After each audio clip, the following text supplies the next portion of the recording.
Hero ভাই, ধানের কি অবস্থা ভাই? ভালো, আবার জায়গায় জায়গায় দেখছি যে পোকা লাগছে, মাজরা পোকা। যথাসময়ে হয়তো বা উপযুক্ত বিষ দেওয়া হয় নাই, যার জন্যই যে এটা লাগবে। হ্যাঁ, অলরেডি লেগেছে, চিটি হয়ে গেছে। আর এগুলো তো অলরেডি নষ্ট হয়েই গেছে পোকার জন্য। তো এই মাজরা পোকার জন্য আপনি কি ব্যবহার করলেন যে মাজরা পোকা মানে একইভাবে থেমে গেল? থেমে গেছে মাজরা পোকায় ব্যবহার করছিলাম দুইটা তিনটা বিষ ব্যবহার করছিলাম। কি কি কোম্পানির ব্যবহার করলেন ভাই, যে ধানের এত সুন্দর ফলন?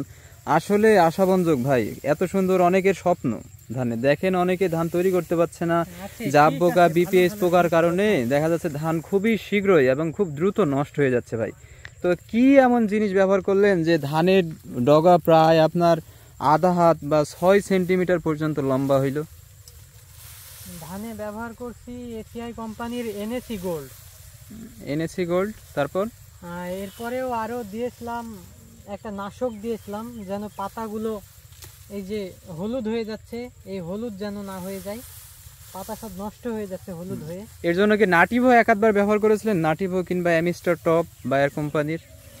নাটিভোটা ব্যবহার করছি, অ্যামিস্টার টপ এখনও ব্যবহার করা হয় নাই, তবে করব। এখনও আরও 2-3 বার স্প্রে করা লাগবে। তো ভাবছি এইবার অ্যামিস্টার টপটাই ব্যবহার করব। ওর সাথে আরও 2-1টা কীটনাশক দেওয়া লাগবে, যেন শীষটা মোটা হয়, শীষটা যেন চিটি না হয়ে যায়। হ্যাঁ, সুপ্রিয় বন্ধুরা, তাহলে আমার হিরো ভাইয়ের কথা শুনলেন যে ধানে অনেক কিছুই সে ব্যবহার করেছে। প্রথমে তো কি বললেন যে ন্যাশনাল কোম্পানির এনএসি গোল্ড ব্যবহার করেছে, এসিআই কোম্পানির ফ্লোরা ব্যবহার করেছে। ব্যবহার করার পর এবং ছত্রাকনাশকের জন্য হিরো ভাই কি ব্যবহার করলেন? নাটিভো গোল্ড বা নাটিভো বা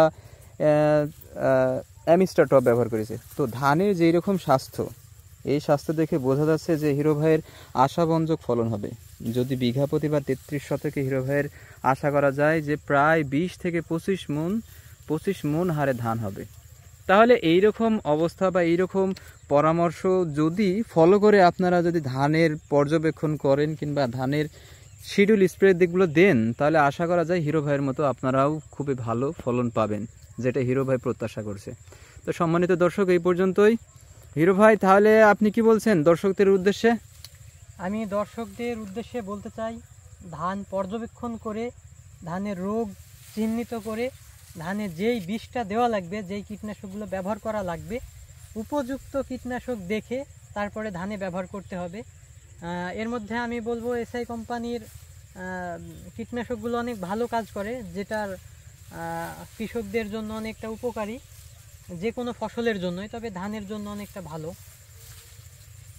আমি বলবো যে এসআই কোম্পানির কীটনাশকগুলো যেন কৃষকরা ব্যবহার করে, তবে উপযুক্ত রোগ চিহ্নিত করে।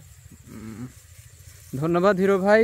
আজকে তাহলে দর্শক প্রিয় বন্ধুরা, আপনারা দেখলেন যে ধানের হিরো ভাইয়ের ব্যবহার করা সরেজমিনে বা একেবারে জরিপ সহকারে হিরো ভাই কোন কোন কীটনাশকগুলো ব্যবহার করেছে।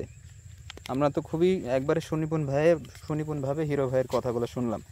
তো প্রিয় দর্শক, আমরা তাহলে ধানের শিডিউলভাবে ধানের থোড় হওয়া অবস্থায়, অর্থাৎ ধান যখন একবারে শীষ গর্ভে আছে ধানের মাঝখানে, তখন থেকে হিরো ভাইয়ের কথা অনুসারে যদি আমরা ন্যাশনাল কোম্পানির এনএসি গোল্ড এবং এসিআইয়ের ফ্লোরা মিশ্রিত করে যদি ধানে ব্যবহার করতে পারি, আশা করা যায় ধানের আয়রনের ঘাটতি, ধানের পুষ্টিকর যে নাইট্রোবেনজেন গ্রুপ এসিআইয়ের যে ফ্লোরা নাইট্রোবেনজেন গ্রুপ, এ ধানের গ্রোথ বৃদ্ধিতে বেশ সহায়ক। তাহলে আশা করছি এভাবে যদি ধানের আপনারা শিডিউলভাবে স্প্রেগুলো করেন কিংবা দেন, একসময় আপনাদের আশাবঞ্জক ফলন হবে। এবং এর সাথে সাথে আপনারা যদি শিডিউলভাবে বিপিএস পোকা, যেটা কারেন্ট পোকা বলে থাকেন, বাদামি গাছ ফড়িং এবং মাজরা পোকার জন্য যদি আপনারা এই শিডিউল অনুপাতে বায়ার কোম্পানির নাটিভো কিংবা এছাড়াও অন্যান্য কোম্পানি যেমন কাট-আপ নামের একটা বিষ আছে, সেটা এনএসি গোল্ড বা এনএসি ন্যাশনাল কোম্পানির কাট-আপ নামের যে ওষুধটা আছে, এই ওষুধটা স্প্রে করলেও আশা করা যায় মাজরা পোকার দমন হবে অনেকাংশে এবং আপনাদের ফলন নিশ্চিতভাবে ঘরে উঠবে। তো প্রিয় দর্শক, এই পর্যন্ত ছিলাম আমি এবং আমার হিরো ভাই। এই পর্যন্ত আজকে রাখলাম। প্রিয় বন্ধুরা, আশা করছি আমাদের চ্যানেলটা ফলো করে পাশে থাকবেন, যাতে করে গুরুত্বপূর্ণ কিছু টিপস, যেটা আমরা সরেজমিনে দেখাবো, যে টিপসটা ফলো করলে আপনাদের উপকার হবে। কি বলেন হিরো ভাই? হ্যাঁ, অবশ্যই। আচ্ছা, এই পর্যন্তই। প্রিয় বন্ধুরা, অবশ্যই আমার চ্যানেলটিকে সাবস্ক্রাইব করে পাশে থাকবেন এইরকম নতুন নতুন ভিডিও পাওয়ার জন্য। আল্লাহ হাফেজ।